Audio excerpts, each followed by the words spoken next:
Hello, you're watching Shalom World News. I'm Katie Asco and these are your latest headlines.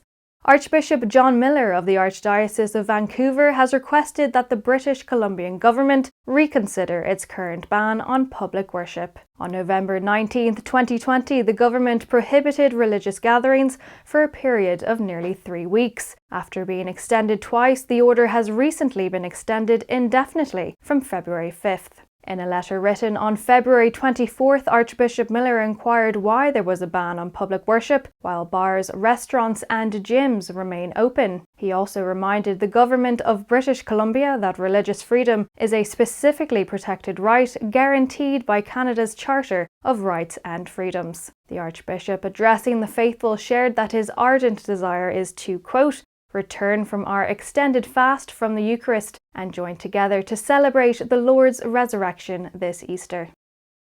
The Italian Episcopal Conference has announced aid of €500,000 for the conflict-affected Tigray region in Ethiopia.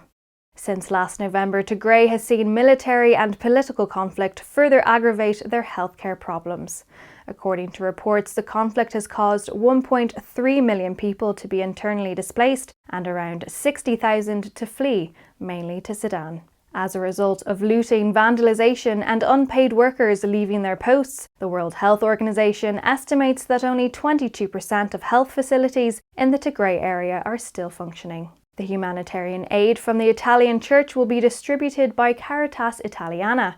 It is intended to guarantee food and water, basic necessities, health and school kits, and to support the health structures of the region.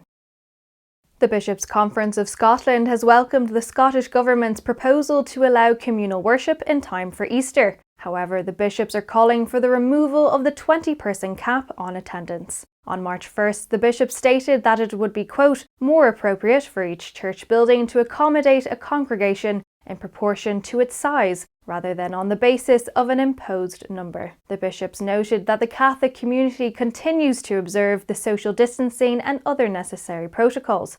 At the same time, we anticipate ongoing dialogue with the Scottish Government regarding the requirement of a numerical cap on the number of worshippers, the bishop said. Catholic bishops of Peru marked their opposition to the court ruling which will allow the first ever death by euthanasia to take place in the country. The woman to be euthanized is 44-year-old Miss Ana Estrada, who lives with an incurable degenerative condition. In Peru, killing a person who wishes to die is a criminal offence with a prison sentence of up to 3 years.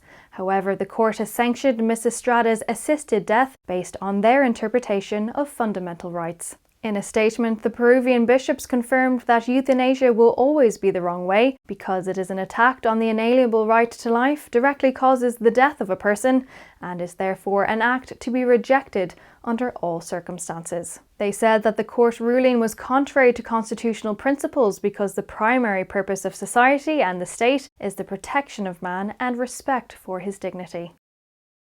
Now, all eyes on Iraq.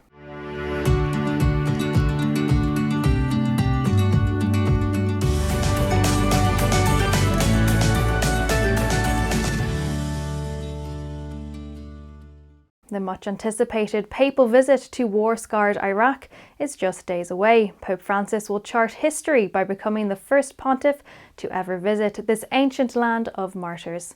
His visit is scheduled for March 5th to March 8th. The Holy Father will visit several ancient sites associated with Christianity, including Karakosh province in the Nineveh Plain, known as the Christian capital of Iraq. Karakosh was once teeming with Christians until the summer of 2014, when more than 100,000 were forced to flee as Islamic State fighters took control. Many were brutally massacred for refusing to renounce their faith, and the Pope's visit aims to bring hope to what is left of the Christian community. The Holy Father will visit 4 other cities during his 3-day trip, including the country's capital of Baghdad.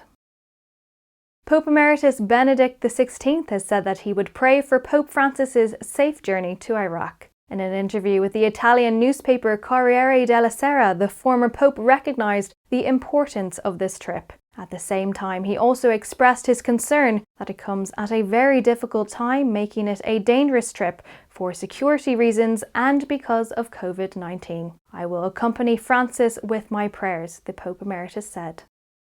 And those are your headlines for now. God bless you and Shalom.